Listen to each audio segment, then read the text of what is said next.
બધા ભગવાનની આમાં સ્થાપના છે. એક એક ત્રિકોણની અંદર એક એક ભગવાન છે, એક એક સર્કલની અંદર એક એક ભગવાન છે.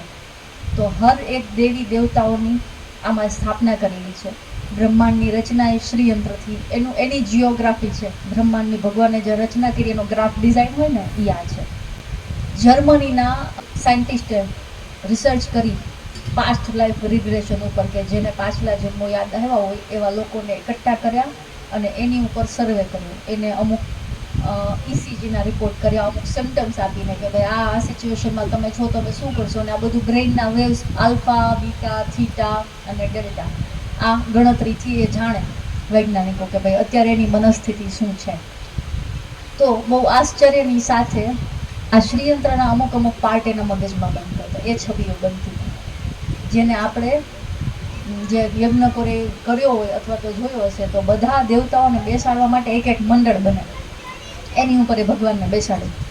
સર્વતોભદ્ર છે, એકલિંગો છે, ચતુર્થલિંગો છે, બરાબર. આવા મંડળોના બેકગ્રાઉન્ડ સાથે એને પાસ્ટ લાઈફની રિગ્રેશન્સ થતી કે ભાઈ મને જે ચિત્રો, મને જે છબી દેખાય છે ને એની ફરતે આવી આકૃતિઓ છે અને એમાં મોસ્ટ કોમન શ્રીયંત્રની આકૃતિ હોય છે. આવું જર્મનીના વૈજ્ઞાનિકોએ સાબિત કરીને કીધું. આપણા ઋષિમુનિઓએ સદીઓથી કહી દીધું. આપણને આપણી કિંમત નથી, આપણી પાસે ખજાનો આજની તારીખે ભરેલો છે. ઘણું લુપ્ત થઈ ગયું છે માનું છું, પણ હજી એટલું બચેલું છે કે બીજે ક્યાંય નથી દુનિયામાં, પણ આપણને કદર નથી. આપણને અહીંયા જ બનતો સામાન જામનગરમાં દીવા મળતા હોય ને એ પછી હરિદ્વારમાં જઈને લેવાની જ મજા આવે.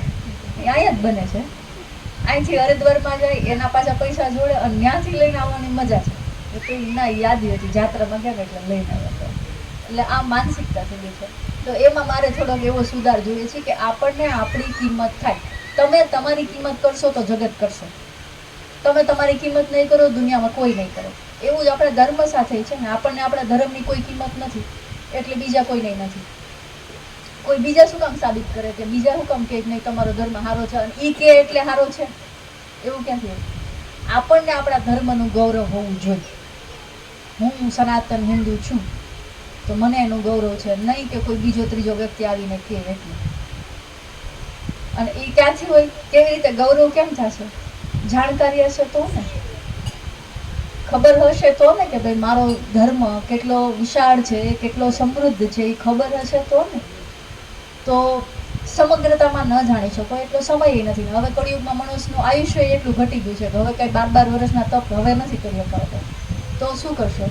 કોઈ એક વાતને પકડો, એક સાધે 100 સજે, બરાબર. કોઈ એકનું પૂરું જ્ઞાન લો, કોઈ એક વસ્તુને પકડી લો અને એને જ સાર્થક કરીને તમારા જીવનમાં ઉતારી લો, તો ધીમે ધીમે સમજાશે કે હર દોરી આ જ દોરી છે અને હર ગૂંચવણ આ જ છે. બધી ઉલઝન છે ને સુલઝન બની જશે. કોઈએ મને હમણાં પૂછ્યું હતું, વિષ્ણુનો ગ્રંથ વાંચીને તો એમાં વિષ્ણુ મહાન છે, પછી બ્રહ્માજીના ગ્રંથ વાંચીને તો બ્રહ્માજી મહાન છે, પછી શક્તિના ગ્રંથો વાંચો ને તો શક્તિના ગ્રંથોમાં દેવી ભાગવત વાંચો તો જે કાંઈ સર્વે સર્વા છે ને એ દેવી જ છે, શક્તિ જ છે. આવું શું કામ? અને સાચું શું? પ્રશ્ન તો નાના બાળકનો હતો કે સાચું શું? ખરેખર વિષ્ણુ મોટા, શિવ મોટા, શક્તિ મોટા, સાચું હું કોને સમજો? આ બધા ધર્મગ્રંથો એક એકને મોટા બનાવે છે. તો એનો એક સરળ મારી પાસે જે જવાબ મારી મતિ પ્રમાણે જે છે એ આપું. તમે જેને માનતા હોય ને, તમે માયાભાઈનો આ જોક્સમાં મેં સાંભળેલું છે, બૈરાઓ છે ને લગ્નના ગીત ગાવા જાય, જેની ઘરે લગ્ન હોય ને, કાલો કલૂટો હોય, પાન માવા ખાતો હોય, કાંઈ શક્કરવાર ન હોય તો ગીત ગાઈને એને રૂડો લગાડી દે, બહુ સારો કરી નાખે ઘડીકમાં. 2-5 દિવસ તો એને જ એમ લાગે હું જ હીરો છું, લાગે ને. તો હર ધર્મ ગ્રંથની અંદર જે ભગવાનને તમે માનો છો ને એ ભગવાનને બહુ હાઈલાઇટ કર્યા છે. શું કામ? તમારી શ્રદ્ધા, તમારી ભાવના, તમારી આસ્થા વધારવા માટે. એ પહેલું પગથિયું છે. બાલ મંદિરમાં ગયા હોય ને એમ. હવે જે એમાં અભ્યાસ કરશે ને એને ખબર પડશે કે શિવજી, બ્રહ્માજી, વિષ્ણુ, શક્તિના બધા નામના ફેર છે, સરવાળે બધું એકનું એક જ છે. પણ એવું નથી થયું ત્યાં સુધી તમે જે કરો છો ને એની વચ્ચે ગૌરવ અનુભવી શકો ને તો જ તમને ટકી શકો. નકર નો. એ આપણો ખોરાક, આપણી જરૂરિયાત રોટી કપડાં મકાન 3થી પૂરી નથી થઈ જતી. આપણે ગૌરવ પણ ખાઈએ છીએ, એ પણ જોઈએ છે. ગુરુ તો એ જેવા તેવા થોડા એ કંઈક હસ્તી હોવા જોઈએ તો મારા ગુરુ બને. કેમ કે એ હસ્તી હોય તો હું હસ્તી સાબિત થાઉં ને.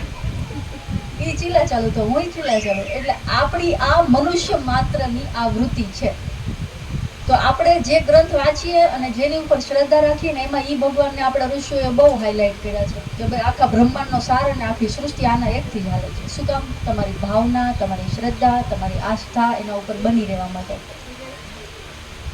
શ્રી વિદ્યાનો એક બહુ મહત્વપૂર્ણ ગ્રંથ એટલે લલિતા રહસ્ય. લલિતા રહસ્ય 3 ખંડમાં છે. હારિતાયન ઋષિએ લખ્યો છે.